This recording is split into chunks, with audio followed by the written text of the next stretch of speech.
بسم اللہ الرحمن الرحیم۔ السلام علیکم، خوش آمدید آپ کے اپنے channel true words by heart میں۔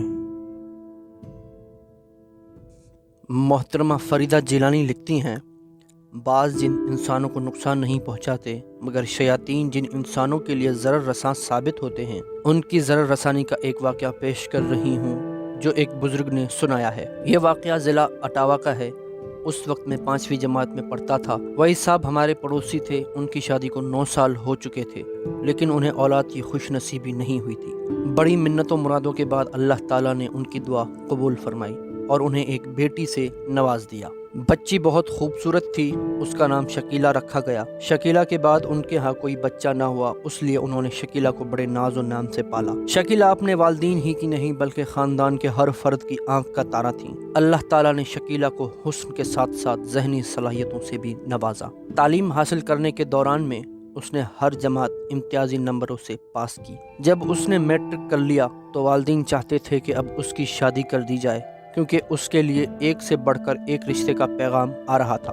شکیلہ تعلیم کا سلسلہ جاری رکھنا چاہتی تھی۔ والدین نے اسے بہت سمجھایا کہ یہاں کوئی کالج نہیں ہے اور مزید تعلیم کے لیے اسے کسی دوسرے شہر جانا پڑے گا، جو ممکن نہیں ہے، مگر شکیلہ نہ مانی تو والدین اس کی ضد کے آگے ہار ماننے پر مجبور ہو گئے۔ شکیلہ قریبی شہر کے ہاسٹل میں رہنے اور تعلیم حاصل کرنے لگی۔ شروع میں تو خود شکیلہ کا دل بھی والدین سے دور ہونے کی وجہ سے اداس رہا، لیکن آہستہ آہستہ ہاسٹل کی لڑکیوں سے دوستی ہو گئی اور اس کا دل لگ گیا۔ وہی صاحب اور بیگم وحید اکثر اس سے ملنے آتے رہتے تھے۔ شکیلہ بھی 15 دن کے بعد ہاسٹل کی دوسری لڑکیوں کی طرح والدین سے ملنے کے لیے گھر جاتی رہتی تھی۔ ایک دن وہی صاحب کو ہاسٹل وارڈن کا فون ملا کہ وہ فوراً پہنچے۔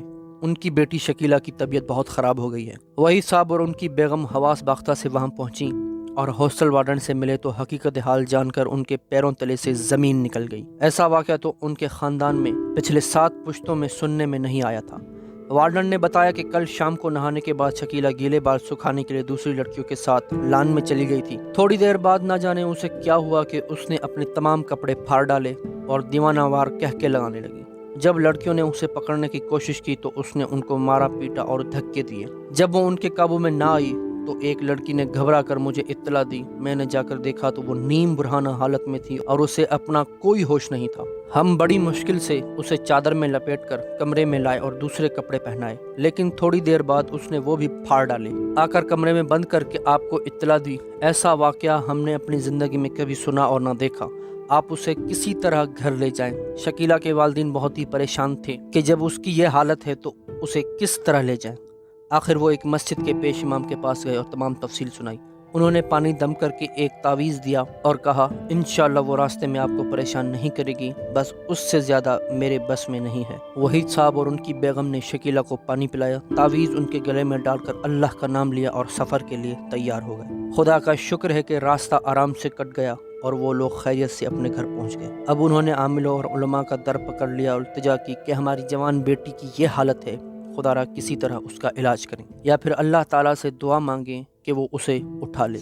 ہم سے اس کی یہ حالت نہیں دیکھی جاتی۔ بہت لوگوں نے اپنی سی ہر ممکن کوشش کی لیکن وہ سب ناکام رہے۔ آخر کسی نے ایک عالم کا نام بتایا جو ان کے شہر سے تھوڑے فاصلے پر رہتے تھے۔ وہی صاحب وہاں پہنچے اور رو رو کر ان کے آگے فریاد کرنے لگے کہ خدا کے لیے ہمیں اس مصیبت سے نجات دلا دیں۔ جوان لڑکی کی یہ حالت ہم کس طرح برداشت کر سکتے ہیں؟ اس کی عزت و عصمت کی خاطر آپ کچھ کریں۔ وہ عالم صاحب جن اتارنے کے ماہر تھے، مگر وہ شکیلہ کو جن کے قبضے سے نجات دلانے کے لیے تیار نہ ہوئے، کیونکہ اس چکر میں وہ اپنی اولاد سے ہاتھ دھو بیٹھے تھے۔ اب ان کی اولاد میں صرف ایک 14-15 سالہ لڑکا تھا۔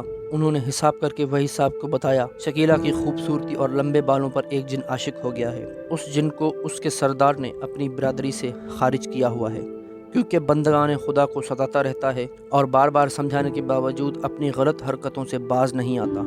اگر میں نے اس جن پر ہاتھ ڈالا تو وہ مجھ سے انتقام ضرور لے گا، لہٰذا میں معذرت خواہ ہوں۔ وہی صاحب بولے، تو پھر اللہ میری بیٹی کو مار ڈالیے تاکہ وہ سرعام تماشا نہ بنے۔ عالم صاحب کچھ دیر سوچتے رہے، پھر بولے، میں نے آئندہ ایسے کاموں سے توبہ کر لی، لیکن چونکہ یہ ایک عزت دار لڑکی کا معاملہ ہے اس لیے میں یہ کام کرنے کو تیار ہوں۔ آگے جو اللہ کو منظور۔ عالم صاحب نے وحید صاحب کے ساتھ جانے کا ارادہ کر لیا، لیکن روانگی سے قبل انہوں نے کچھ پڑھ کر اپنے گھر کے گرد حصار قائم کر دیا۔ بیوی اور لڑکے کو سختی سے تاکید کی کہ میں جب تک واپس نہ آ جاؤں اس حصار سے باہر نہ نکلنا، چاہے کوئی کتنا ہی زور دے۔ یہ کہہ کر عالم صاحب وحید صاحب کے ساتھ ان کے گھر روانہ ہو گئے۔ عالم صاحب نے شکیلہ کے گھر پہنچ کر ایک کمرے کو صاف اور پاک کر کے سفید چادر بچھوائی اور سفید ہی گاؤں تک یہ فرش پر رکھوا دیے۔ اس طرح انہوں نے ایک فرشی نشست بنوائی۔ اس کمرے میں ایک طرف پلنگ پر سفید چادر بچھا کر شکیلہ کو لٹا دیا، اسے بھی سفید ہی چادر اڑائی، پھر کچھ پڑھ کر اس پر دم کیا جس سے وہ نیم غنودگی میں آ گئی، ورنہ اس سے پہلے اس کا وہی حال تھا، وہ کپڑے پھاڑتی اور قہقہے لگاتے ہوئے گھر سے باہر نکل جاتی۔ اب عالم صاحب نے فرشی نشست سے الگ بیٹھ کر عمل شروع کیا۔ انہوں نے اپنے ساتھ ہی وحید صاحب اور ان کی بیگم کو بھی باوضو بٹھا لیا۔ پڑھنے کے عمل کے دوران میں کمرے کا بند دروازہ کھلنے اور کچھ غیر مرئی چیزوں کے فرش پر آ کر گاؤٹ تکیوں سے ٹیک لگا کر بیٹھنے کی آوازیں وحید صاحب اور ان کی بیگم نے خود سنی، لیکن انہیں کچھ بھی نظر نہ آیا۔ کافی دیر عمل کرنے کے بعد عالم صاحب نے کسی سے مخاطب ہو کر کہا، میں نے انتہائی مجبور ہو کر یہ قدم اٹھایا ہے، ایک لڑکی کی عزت کا سوال ہے، آپ لوگ اجازت دیں تو میں اس لڑکے سے بات کر لوں جس نے لڑکی کو اس حالت تک پہنچایا ہے۔ جنوں کے سردار نے اجازت دی تو عالم صاحب نے اپنی گردن ایک طرف موڑ کر کسی نظر نہ آنے والی ہستی کو مخاطب کیا، تو تم اس لڑکی کا پیچھا چھوڑ دو یا اس کو اپنے پاس اپنی دنیا میں لے جاؤ، تاکہ یہ دنیا کی نظروں میں تماشا نہ بنے۔ تم لوگ تو انسانوں کی عزت کرتے ہو، پھر اس نے اس لڑکی کو اس حالت تک کیوں پہنچایا؟ کیا تمہیں اس کی عزت پیاری نہیں؟ اچانک شکیلہ کے منہ سے ایک مردانہ آواز نکلی، میں اس لڑکی کو چھوڑ سکتا ہوں، نہ اپنی دنیا میں لے جا سکتا ہوں، تم سے جو ہو سکتا ہے کر کے دیکھ لو۔